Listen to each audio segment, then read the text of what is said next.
pasteur, ancien, ces deux termes font-ils référence à la même chose?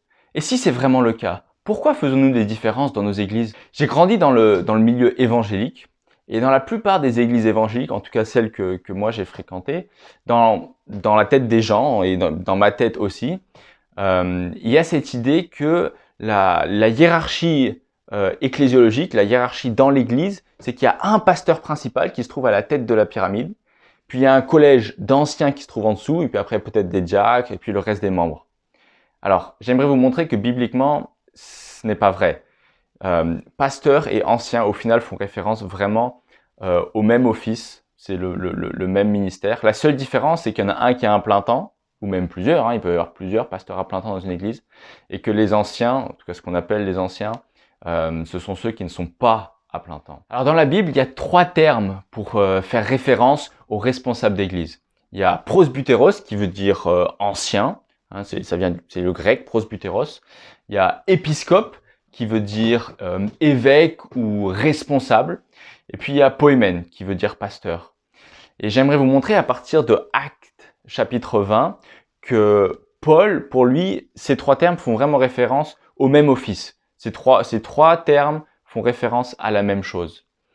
Donc Paul, dans le chapitre 20 d'Actes, il s'adresse aux prosbutéros, aux anciens qui sont à Éphèse, et il va les encourager. Puis dans le même contexte, verset 28, il va dire « Vous, que le Saint-Esprit a établi en tant qu'épiscope, en tant que responsable, en tant qu'évêque sur le troupeau de Dieu. » Donc vous voyez, dans le même contexte que lorsqu'il s'adresse aux anciens, il parle d'eux comme étant des épiscopes. Donc ces deux termes pour Paul, c'est la même chose. Et puis après, il dit, votre travail, c'est de, littéralement, de pasteuriser. Alors, pas pasteuriser comme ça, mais pasteuriser, faire paître le troupeau de Dieu. Et donc on voit que dans la tête de Paul, ces trois termes font vraiment référence à la même chose. Alors, pourquoi est-ce que dans nos églises, on fait une différence entre le pasteur, celui qui est rémunéré à plein temps, et puis les anciens, ce collège d'anciens qui, dans la tête de la plupart des gens, est quelque part soumis hiérarchiquement en dessous du pasteur? Alors je sais pas pourquoi, historiquement, ça s'est développé comme ça.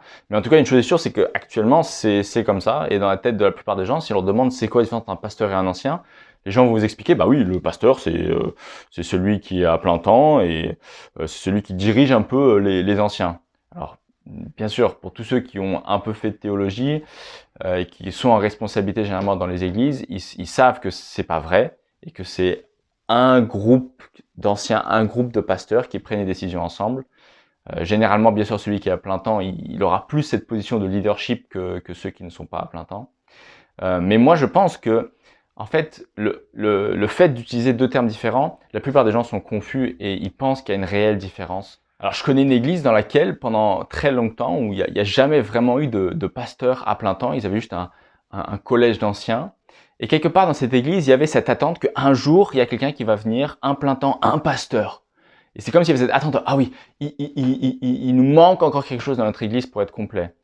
Et là, évidemment, cette compréhension-là démontre que c'était pas bien compris qu'est-ce que c'était bibliquement un pasteur, un ancien, et qu'au final c'est la même chose. Ils avaient déjà tout avec ce comité d'anciens, même s'il y en avait un même s'il n'y en avait pas un qui était à plein temps. Sinon, je sais pas si vous avez déjà entendu ça, mais une personne qui dirait ah mais pour ce problème spécifique, on devrait voir avec le pasteur, pas avec les anciens, comme si c'était vraiment deux cases différentes et que là, comme c'est quelque chose d'important, il faut le pasteur qui a plus d'autorité et les anciens, bah ils vont s'occuper un peu d'autre chose. Et je pense que la racine de cette confusion dans le monde évangélique entre pasteur et ancien est due à cause du fait qu'on a deux termes différents. Alors la solution la plus simple, évidemment, c'est d'utiliser le même terme pour tous.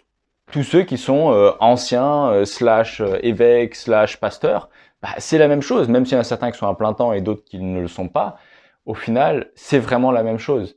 Et donc, bien sûr, une des solutions, ce serait d'appeler tout le monde ancien. Ce serait une possibilité. Mais je pense que encore mieux que ça, ce serait d'appeler tout le monde pasteur. Et je vous explique pourquoi. Parce que dans la tête des gens, un pasteur, c'est quelqu'un qui doit être à plein temps. Si la personne n'est pas à plein temps, elle n'est pas pasteur. Et le fait de dire, voilà, non, toutes ces personnes, tous ces anciens sont aussi vos pasteurs. Et ce serait bien que vous parlez d'eux comme étant des pasteurs, en fait, ça va forcer les gens à reformater leur cerveau. Leur hiérarchie qu'ils ont en tête entre le pasteur, le comité des anciens, eh ben, ça devra être brisé automatiquement pour qu'ils puissent accepter de dire que, ah oui, cet ancien-là qui n'est pas à plein temps pour l'Église, ah, c'est aussi un pasteur. Et je pense que c'est vraiment la meilleure solution. Donc, moi, j'aimerais vraiment encourager toutes les églises évangéliques de France. Si vous avez encore ces problèmes dans l'église, choisissez un terme que vous utilisez pour parler des pasteurs et des anciens. Moi, je pense que pasteur, c'est le meilleur terme. Ancien, je pense que c'est moins bien pour plusieurs raisons, notamment pour les gens de l'extérieur, ça n'a pas forcément de grande signification. Et puis surtout, pour les gens de l'intérieur, appeler ceux qui jusqu'à présent ont été appelés anciens, les appeler pasteurs, ça va les forcer à reformater leur cerveau et les aligner avec la Bible.